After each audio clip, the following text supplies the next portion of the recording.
This is a podcast from the Business Times. Good morning. It's Monday, June 29th, 2026. From the Business Times news desk, here are your headlines. What you need to know. The U.S. and Iran agree to stand down and resume talks in Qatar tomorrow after Iran fired on U.S. bases in Kuwait and Bahrain, and the U.S. struck Iran in response over the weekend. South Korea set to unveil 3 mega projects, including a new semiconductor hub that could attract hundreds of billions in Samsung and SK investment. Venezuela's earthquake death toll nears 1,500 as foreign rescue teams pour in. In world news, the Iran deal came under severe pressure over the weekend before a last-minute de-escalation. Iran launched missiles and drones at U.S. military installations in Kuwait and Bahrain in the early hours of Sunday morning Singapore time, shortly after Trump threatened Iran would cease to exist if it did not honor the June 17th Memorandum of Understanding. The U.S. military struck Iran in response. By Sunday evening, Singapore time, a U.S. official confirmed both sides had agreed to stand down and stating, technical talks are slated to continue on all areas of the MOU. Both sides will stand down for now and vessels can move freely. Axios reported that talks will resume on Tuesday in Qatar. Israel further complicated the picture by striking Hezbollah targets in southern Lebanon again on Sunday, just days after signing a fresh Lebanon ceasefire on Friday. A development Iran says must be resolved for any broader deal to hold. Europe is sweltering in a record-breaking heat wave.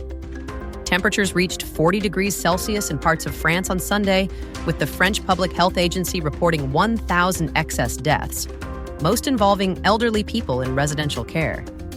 The agency warned the toll is expected to rise. Venezuela's death toll from Wednesday's twin earthquakes has climbed to nearly 1,500, with tens of thousands still unaccounted for. Foreign rescue teams have poured into La Guaira, the hardest-hit state, as rescue crews continue searching for survivors. In the region, South Korea is set to unveil 3 mega projects this week as President Lee Jae-myung's boldest economic push yet. The headline announcement is a new semiconductor hub in the southwest of the country. Local media report it could attract investment from Samsung and SK spanning hundreds of billions of dollars over several years as Seoul looks to spread its AI and chip ambitions beyond the capital region. The Philippines has emerged as the world's biggest per capita spender on rooftop solar panels since the Iran war began, as households flee soaring electricity costs. Top distributor Meralco has raised prices by 10% since late February. A median household now spends around 12% of monthly income on electricity. In Singapore, the Workers' Party has retained Pritam Singh as its Secretary General, despite his earlier removal as leader of the opposition by the Prime Minister following his court conviction for lying to a parliamentary committee. In companies and markets, gold fell to near $4,000 an ounce this morning, down 0.9%, after the weekend's Gulf hostilities strained the ceasefire and tempered expectations of an early interest rate cut. Oil rose after a tanker carrying Qatari crude was hit during Saturday's tit-for-tat exchanges in the Strait of Hormuz. Silver's dramatic boom and reset cycle is worth noting this morning.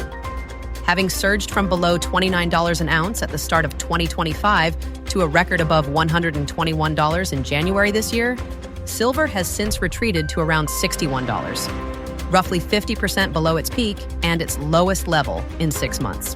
And stocks we're watching include Keppel and First REIT. For updates throughout your day, visit bt.sg. And don't forget to check in with our wrap podcast, Market Focus Daily, at 6 this evening for the day's market movements. This is a podcast by the Business Times. Find more BT podcasts at businesstimes.com.sg/podcasts or wherever you get your podcasts.